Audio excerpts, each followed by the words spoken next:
ನಮಸ್ಕಾರ ಎಲ್ಲರಿಗೂ ಮತ್ತೊಂದು ದೊಡ್ಡ ಸ್ವಾಗತ. ಇದು ನನ್ನ ಫ್ರೆಂಡ್ ಮದ್ವೆ ಲಾಗ್.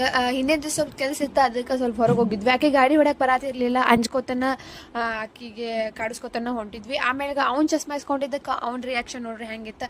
ಇಲ್ಲೆಲ್ಲ ಹಿಂದಿನ ದಿವಸನ ಎಲ್ಲ ಕಾರ್ಯಗಳನ್ನು ನಡೀತಾವು. ಅರಿಶಿನ ಶಾಸ್ತ್ರನೂ ಅವಳೊಬ್ಳಿಗೆ ಮಾಡ್ತಾರೆ. ಆಮೇಲೆ ಅಲ್ಲಿ ಹೋದ್ಮ್ಯಾಗ ಗಂಡಿನ ಜೊತೆನೂ ಇನ್ನೊಂದ್ಸಲಿ ಮಾಡ್ತಾರೆ. ಆಮೇಲೆ ರಾತ್ರಿ ಹೋಗೋ ಮುಂದೆ ಒಂದು ಶಾಸ್ತ್ರ ಮಾಡ್ತಾರೆ, ಬಟ್ಟೆ ಎಲ್ಲ ಇಟ್ಟು ಕಲ್ಯಾಣ ಮಂಟಪಕ್ಕೆ ಹೋಗುವಾಗ. ಆಮೇಲೆ ಕಲ್ಯಾಣ ಮಂಟಪಕ್ಕೆ ರೀಚ್ ಆದ್ಮ್ಯಾಗ ಸ್ವಲ್ಪ ಭಾಳ ಸುಸ್ತಾಗಿತ್ತು, ಅದಕ್ಕೆ ಚಾಕೋಸ್ಕರ ವೇಟ್ ಮಾಡತ್ತಿದ್ದೆ. ಚಹಾ ಮಾಡ್ತೀನಿ ಅಂತಂದು ಹೇಳಿದ್ರು ಅವ್ರು ಭಟ್ರ. ಅದಕ್ಕೆ ಆಮೇಲೆ ಚಹಾ ಆದ್ಮ್ಯಾಗ ಒಂದು 2 ಕಪ್ ಚಹಾ ಕುಡಿದೆ. ಆಮೇಲೆ ಸಮಾಧಾನ ಆಯಿತು. ಅಷ್ಟರೊಳಗೆ ಗಂಡಿನ ಕಡೆಯವ್ರು ಬಂದ್ರೆ ಆಮ್ಯಾಗ ರಿಸೆಪ್ಷನ್ ಇದ್ದಿದ್ದ ಸಂಜೆಗೆ ಸ್ವಲ್ಪ ನಾವು ಫೋಟೋ ಹೊಡಿಸ್ಕೊಳ್ಳಿಲ್ಲ ಅಂದ್ರೆ ಹೆಂಗ್ರಿ ಹಿಂಗೆ ಕಾಡಿಸ್ಕೊತ ಒಂದು 4-5 ಫೋಟೋ ಹೊಡಿಸ್ಕೊಂಡ್ವಿ. ಆಮೇಲೆ ಫೋಟೋ ಎಲ್ಲ ಹೊಡಿಸ್ಕೊಂಡ್ಮ್ಯಾಗ ಅನ್ನ ನೋಡ್ರಿ ಅವನು. ಆಮ್ಯಾಗ ಊಟಕ್ಕೆ ಬಂದ್ವಿ. ಆಮೇಲೆ ಹೆಣ್ಣಿಗೆ ಭಾಳ ಊಟ ಹೊಟ್ಟೆ ಸಿತ, ಅಕ್ಕಿಗೆ ಊಟ ಹಾಕೊಂಡು ಹೋಗಿ ಕೊಟ್ವಿ. ಆಮೇಲೆ ನಾವು ಊಟ ಮಾಡಿದ್ವಿ. ಇದೆಲ್ಲ ಹೆಂಗಂತಂದ್ರೆ ರಾತ್ರಿನೂ ಒಂದ್ಸಲಿ ಊಟನ ಹಾಕಿಸ್ತಾರೆ.